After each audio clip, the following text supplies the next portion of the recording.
एक आदमी अचानक किसी मेडिकल पॉड के अंदर होश में आता है। उसका पूरा शरीर कमजोर है और उसे अपनी जिंदगी की कोई भी बात याद नहीं, न अपना नाम, न अपना काम, यहां तक कि वो इस जहाज पर कैसे पहुंचा ये भी नहीं। धीरे धीरे वो पूरे स्पेसशिप की तलाशी लेना शुरू करता है, लेकिन जहाज में उसे सिर्फ दो चीजें मिलती हैं, खामोशी और उसके दोनों साथियों की लाशें। अब इस अरबों रुपए की मिशन में सिर्फ वही अकेला जिंदा बचा था। वो कंट्रोल रूम में पहुंचकर बाहर देखता है तो सामने एक विशाल तारा चमक रहा होता है। जहाज का कंप्यूटर उसे बताता है कि वो टाउ सेटी नाम के स्टार सिस्टम तक पहुंच चुका है, यानी पृथ्वी से लगभग 12 प्रकाश वर्ष दूर। लेकिन सवाल यही था, अगर उसे यहां भेजा गया है तो क्यों? इसी सवाल के साथ उसकी खोई हुई यादें धीरे धीरे लौटनी शुरू होती हैं। उसे याद आता है कि वो कोई अंतरिक्ष यात्री नहीं था, बल्कि एक साधारण स्कूल टीचर था जो बच्चों को विज्ञान पढ़ाता था। उसकी जिंदगी बिल्कुल सामान्य चल रही थी। तभी पूरी दुनिया में एक ऐसी खोज हुई जिसने इंसानों का भविष्य बदल दिया।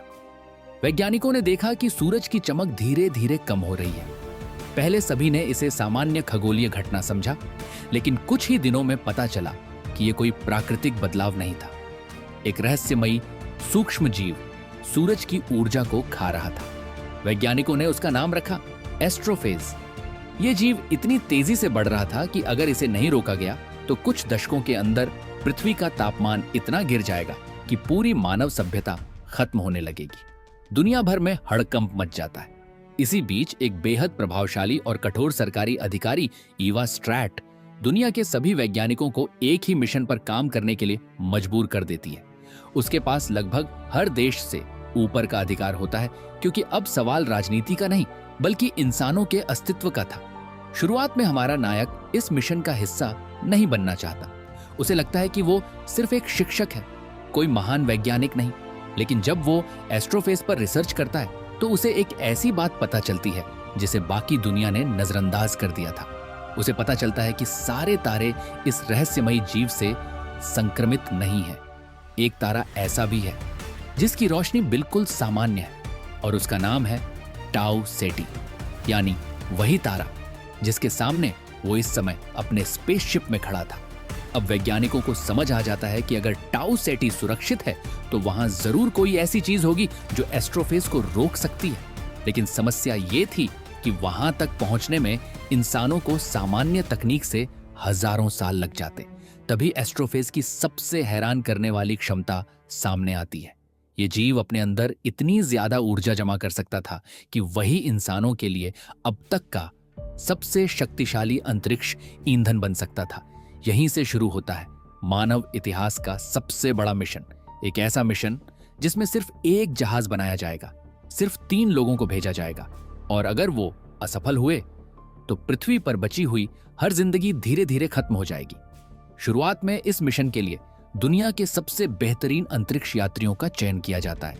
हमारा नायक सिर्फ वैज्ञानिक सलाहकार की भूमिका में होता है, लेकिन किस्मत को कुछ और ही मंजूर था। ट्रेनिंग के दौरान एक ऐसी घटना होती है कि मिशन की पूरी टीम बदलनी पड़ जाती है। अब दुनिया के पास समय भी नहीं बचा था और विकल्प भी। इसी वजह से जिस इंसान ने कभी खुद को अंतरिक्ष यात्री बनने के लायक नहीं समझा, उसी को इस मिशन का हिस्सा बना दिया जाता है। उसे पता था ये एक ऐसा सफर है जहां से शायद कभी वापसी नहीं होगी, लेकिन अगर वो नहीं गया तो पृथ्वी पर मौजूद अरबों लोग भी ज्यादा दिनों तक जिंदा नहीं रहेंगे। महीनों की तैयारी के बाद आखिरकार विशाल स्पेसशिप अपने सबसे महत्वपूर्ण मिशन पर रवाना हो जाता है। लेकिन कई सालों की इस यात्रा की सबसे बड़ी कीमत उसे होश में आने के बाद पता चलती है। उसके दोनों साथी रास्ते में ही मर चुके थे और अब पूरे मिशन की जिम्मेदारी अकेले उसी के कंधों पर थी।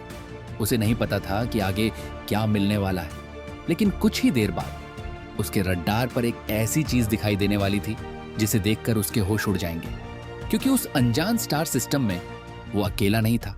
जैसे जैसे उसकी याददाश्त वापस आने लगती है, उसे अपना ट्रेनिंग का हर दिन याद आने लगता है। दुनिया भर के वैज्ञानिक दिन रात एक करके इस मिशन की तैयारी कर रहे थे। हर छोटी सी गलती का मतलब था पूरी मानव सभ्यता का अंत। इसीलिए इस मिशन के लिए चुने गए तीनों लोगों को सिर्फ अंतरिक्ष उड़ाना नहीं, बल्कि इंजीनियरिंग, मेडिकल साइंस, फिजिक्स और बायोलॉजी तक की ट्रेनिंग दी जाती है। लेकिन सफर शुरू होने से ठीक पहले एक ऐसी घटना होती है जिसने सब कुछ बदल दिया। जिस इंसान ने खुद को कभी अंतरिक्ष यात्री नहीं माना था, उसी को आखिरी समय पर इस मिशन का सबसे अहम सदस्य बनना पड़ा। उसके पास मना करने का मौका भी नहीं था, क्योंकि अब पूरी पृथ्वी के पास दूसरा विकल्प बचा ही नहीं था। कई सालों तक चलता यह सफर इंसानों के लिए सिर्फ कुछ घंटे जैसा था। जहाज का सिस्टम उन्हें गहरी नींद में रखता रहा ताकि उनका शरीर सुरक्षित रह सके। लेकिन इस लंबे सफर की सबसे बड़ी कीमत उसे होश में आने के बाद समझ आई। उसके दोनों साथी रास्ते में ही अपनी जान गंवा चुके थे।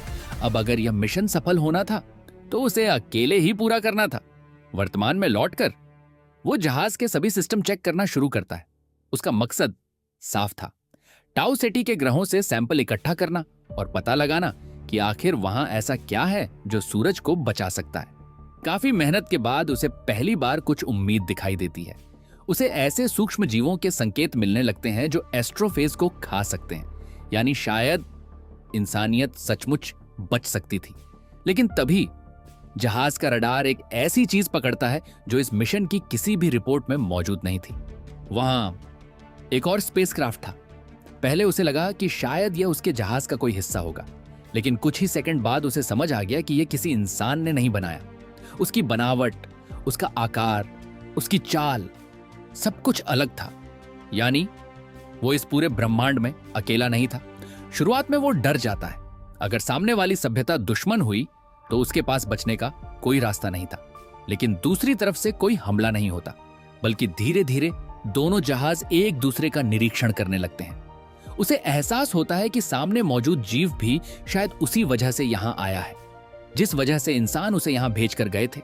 उसकी दुनिया भी उसी रहस्यमयी जीव की वजह से खत्म होने की कगार पर थी।